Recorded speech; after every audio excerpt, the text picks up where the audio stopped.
Hello everyone, welcome back to my YouTube channel learn with fun. आज हम करेंगे 10th class की history का first chapter the rise of nationalism in Europe का part 3। इस video में हम दो टॉपिक कवर करेंगे। जो हमारा फर्स्ट टॉपिक है वो है ए न्यू कंजर्वेटिव्स आफ्टर 1815 के बाद क्या हुआ, और जो सेकंड टॉपिक है वो है द रिवॉल्यूशनरीज।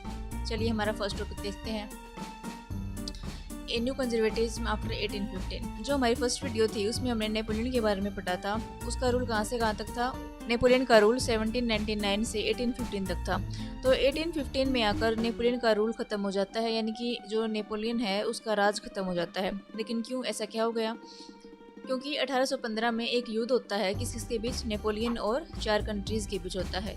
4 कंट्री कौन सी? Prussia, Austria, Britain and Russia. इन चारों कंट्रीज और नेपोलियन के बीच एक युद्ध होता है जिसको नाम दिया गया है बैटल ऑफ वाटरलू। फाइट में चारों कंट्रीज मिलकर नेपोलियन को हरा देते हैं। इसमें नेपोलियन की हार हो जाती है। इसके बाद जो ये जीती हुई कंट्रीज थी, ये 4 कंट्रीज थी, Prussia, Austria, Britain and Russia. ये कौन थे? ये कंजर्वेटिव लोग थे। ये मोनार्की को पसंद करते थे। ये चाहते थे कि राजा महाराजाओं का राज बना रहे।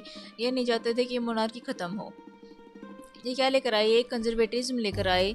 इन्होंने क्या किया? मोनार्की को रिस्टोर किया, यानी कि इन्होंने मोनार्की को वापस ले आए। और जो चर्च की पावर होती थी जिसको नेपोलियन ने हटा दिया था उसको भी वापस ले आए। और जो सोशल हायरार्की थी उसको भी वापस ले आए। सोशल हायरार्की का मतलब है सामाजिक वर्गीकरण। वो उनके क्लास के अकॉर्डिंग डिवाइड कर रखा था, अपर क्लास और लोअर क्लास में। अपर क्लास में कौन आते थे? एम्परर, यानी कि राजा आते थे, और उनके प्रीस्ट या फिर नोबल्स आते थे। और जो लोअर क्लास थी उसमें फार्मर्स और स्लेव्स आते थे, उनके गुलाम आते थे। ठीक है, तो इन्होंने इस पैटर्न को भी वापस से रिस्टोर कर लिया। और जो ऑटोक्रेटिक लोग थे उनके रूल को वापस ले आए। ऑटोक्रेटिक लोग कौन थे? हमने पिछली वीडियो में पढ़ा था। जो सोसाइटी के अमीर व्यक्ति होते थे, वेल्दी पीपल होते थे, उनको क्या बोला जाता था? ऑटोक्रेटिक। ये उनके रूल को भी वापस ले आए। इन्होंने क्या किया? सेंसरशिप लगा दी ताकि इनके खिलाफ कोई बोल ना सके, कोई आवाज़ ना उठा सके, कोई इनके बारे में छाप ना सके। ठीक है, जो 4 कंट्रीज थी इनके बीच एक संधि होती है, एक ट्रीटी होती है जिसका नाम था ट्रीटी ऑफ वीना। ये कब हुई थी? 1815 में। इसको डक मेटरनिच होस्ट कर रहे थे। इस ट्रीटी के अकॉर्डिंग क्या क्या चेंजेस हुए वो देखते हैं। फ्रांस में जो बार्बन डायनेस्टी थी उसको बीच में हटा दिया गया था, लेकिन इस ट्रीटी के अकॉर्डिंग उसको वापस से रिस्टोर कर लिया गया। ये देखो, ये है बार्बन डायनेस्टी जिसको बीच में हटा दिया गया था, लेकिन जो इस ट्रीटी के बाद क्या हुआ, इसको फिर से रिस्टोर किया गया बार्बन डायनेस्टी को।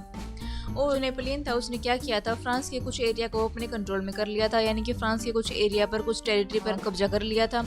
इससे बचने के लिए इन्होंने क्या किया? फ्रांस की बाउंड्रीज पर स्टेट्स बना दी ताकि फ्यूचर में कोई इनकी टेरिटरी पर कब्जा ना कर सके। और जो प्रूसिया कंट्री थी उसको उसी के वेस्ट में क्या दे दी गई? कुछ इंपॉर्टेंट टेरिटरीज दे दी गई। ऑस्ट्रिया को नॉर्थ इटली पर कंट्रोल मिल गया।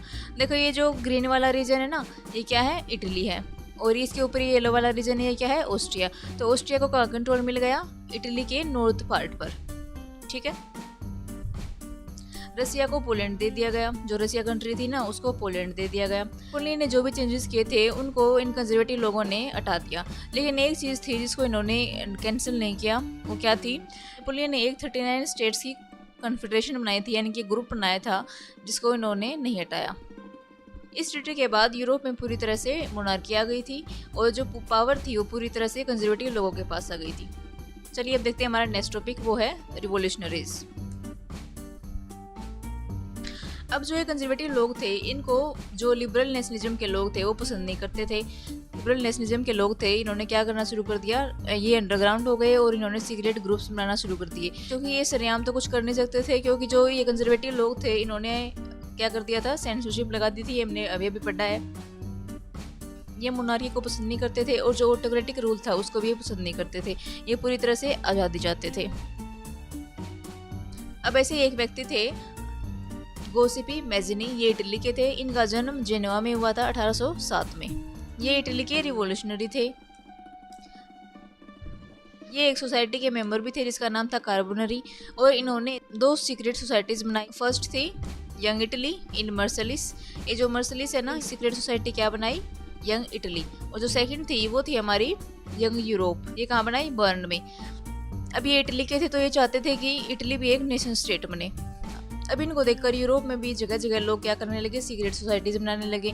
अब इतनी सारी सीक्रेट सोसाइटीज बनेंगी तो क्या होगा? रिवॉल्यूशन तो होगा ही, जिसको हम नेक्स्ट वीडियो में पढ़ेंगे। आज के लिए बस इतना ही, मिलते हैं नेक्स्ट वीडियो में। अगर आपको ये वीडियो अच्छी लगी हो तो इस चैनल को लाइक, शेयर एंड सब्सक्राइब करें। Bye bye.